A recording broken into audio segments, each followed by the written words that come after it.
Fala investidor, fala investidora. Hoje nós vamos falar sobre os resultados da Taurus Armas. E para que a gente já possa dar uma olhada exatamente o que aconteceu nesse trimestre e até inclusive neste ano, vou trazer vocês aqui para a tela para que você perceba basicamente a notícia que eu aposto que você já deve ter visto, que é uma notícia de que ano contra ano, né, uma variação ano contra ano, o lucro líquido caiu 70,6%. Basicamente, saímos ali de um lucro de 520 milhões no acumulado de 2022 para 152 milhões no ano de 2023. E aí você deve se perguntar, André, será que agora a empresa ela perdeu fundamento? Ou algumas pessoas vão me perguntar, André, será que agora vale a pena entrar nessa empresa? E aí eu preciso que você dê um passo atrás para você compreender o que aconteceu de um ano para o outro, para que a gente então enxergue se algumas medidas elas foram tomadas para que houvesse uma maior ou menor influência desse setor, se houve ou não alguma ingerência política que afetasse exatamente os números. E aí eu preciso trazer você mais uma vez aqui para a tela para que você enxergue exatamente essa questão. Você basicamente tem a receita operacional da empresa. O que a Taurus Armas faz? Vende armas. E claro, tem ali a indústria, né, que vai produzir tudo num processo hoje já bastante industrializado, mecanizado, não é mais aquela questão que você tinha o armeiro, que ele fazia a arma basicamente uma a uma, mão a mão, então mudou bastante. Fato é que você tem receita destinada para o mercado externo e para o mercado interno.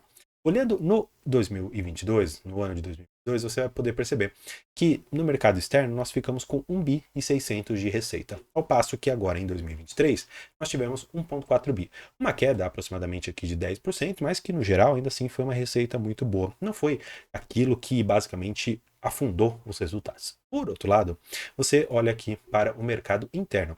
Em 2022 foram 881 milhões, ao passo que agora em 2023, 297 milhões.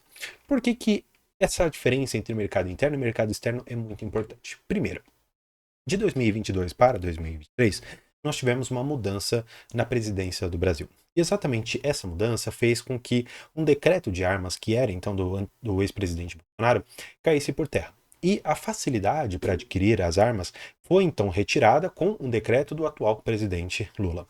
Fato é, e aqui eu não estou trazendo um cunho político para minha fala, só estou trazendo fatos que impactaram exatamente aqui na Taurus, fez com que toda aquela política armamentista, bastante divulgada e até propagada pelo antigo presidente, foi uma contrapauta, foi uma forma de atacar exatamente as medidas que o anterior presidente tomou e o atual presidente decidiu acabar realmente com essa questão de facilitar a aquisição de armas de fogo. Fato é, de uma certa maneira, que isso impactou no mercado interno e os números da Taurus, trimestre após trimestre, realmente vieram muito, muito baixos. O que é importante de você compreender? A virada de ano de 2022 para 2023, claro, com essa mudança ali de presidência, os números eles foram muito afetados no mercado interno. Aí algumas pessoas vão se questionar, André, será que isso é um efeito extraordinário? Será que isso é um efeito não recorrente? Será que daqui, por exemplo, 3 anos, nós teremos um novo governante para o Brasil, teremos um novo presidente, e então essas políticas contra as armas de fogo, elas sairão de cena, e então nós retomaremos para aquela ideia anterior, de você ter uma população com maior armamento. Isso não faz exatamente parte da minha estratégia de investimento no momento. O que eu olharia para essa empresa a princípio? Eu não quero ter uma empresa que apenas por uma canetada, por um decreto, e o decreto ele basicamente é um ato do presidente. Ele pode fazer o que ele quiser ali a qualquer momento, claro, tem balizas legais, constitucionais, mas eu quero te dizer que você não precisa passar por um processo legislativo, você não precisa ter outras cabeças discutindo aquilo. Então, por uma única canetada, as questões na Taurus foram extremamente prejudicadas. Por outro lado, existe no mercado externo, especialmente ali falando de Índia, um mercado bastante grande. Um mercado em que basicamente a Taurus já está colocando indústrias, um mercado que, se ela ganhar a licitação, que eu acredito sinceramente que isso vai acontecer, para que ela arme a polícia da Índia, que parece que hoje, até hoje, eles usam cacetetes ali para conter a população, para lutar contra bandidos, etc. Se isso acontecer, pode ser uma linha de receita interessante, que pode, num determinado momento, inflar muito os resultados da empresa. Não é que seria um não recorrente, mas durante um determinado tempo de fornecimento, produção dessas armas aqui, das peças de reposição, etc., a Taurus ela terá um mercado bom, terá resultados muito melhores que agora. No entanto, acredito eu que isso não seria tão sustentável ao longo do tempo. E claro, não estou querendo fazer aqui uma política contra-armamentista, tampouco a favor das armas. Eu estou analisando uma empresa, estou analisando números e estou analisando negócio. Pensando como negócio, e até já foi colocado E basicamente as armas, no geral, elas demoram mais ou menos 7 anos para serem renovadas. O que eu quero dizer? Quando você, investidor, ou você, um consumidor de arma de fogo, compra uma arma, você passa no mínimo 7 anos para que então você decida por comprar uma outra. E esse fluxo não me parece tão rápido para você ter um tipo de mercado que seja sempre pujante e que traga ao longo do tempo dividendos consistentes, que é o que eu busco dentro da minha carteira, mas claro, você pode ter a sua estratégia. Fato é que alguns analistas de mercado estão trazendo aqui hoje a recomendação de compra. São dois analistas apenas.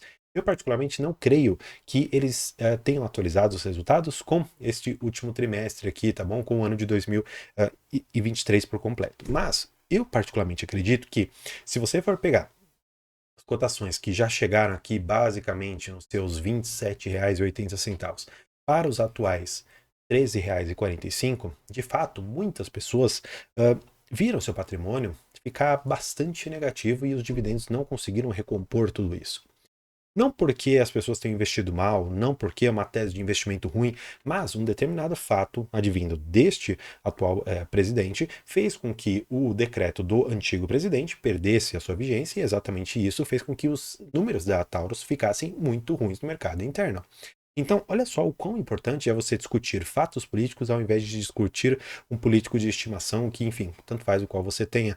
Fato é que para os investimentos, ser agnóstico seria muito melhor do que você simplesmente querer sustentar a sua filosofia de vida, ou até mesmo seus crédulos aqui religiosos ou políticos para dentro dos investimentos. Isso não faz sentido. Você tem que olhar como se fosse uma folha branca para o investimento. Você não pode trazer máculas, você não pode trazer manchas, porque senão você vai contaminar a sua análise dentro dessa empresa. E claro, a Taurus fica aqui uma das empresas que eu particularmente não invisto para minha carteira, não porque eu não gosto de armas, não é nada do gênero, mas porque para mim é um negócio extremamente cíclico e é um negócio que eu particularmente não quero ter dentro da minha carteira.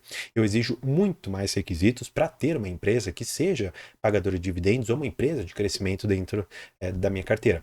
E exatamente por isso eu vou deixar aqui 2 vídeos para você conhecer um pouco mais do meu trabalho, enxergar como que eu analiso as ações e vou deixar aqui a nossa área de membro, porque talvez faça sentido você conhecer um pouco mais do meu trabalho. Temos lá vários assuntos que são de sua fundamental compreensão, como balanço patrimonial, até mesmo fluxo de caixa, e lá eu falo também sobre diversas empresas. Espero que você goste e por hoje é isso. Obrigado e tchau.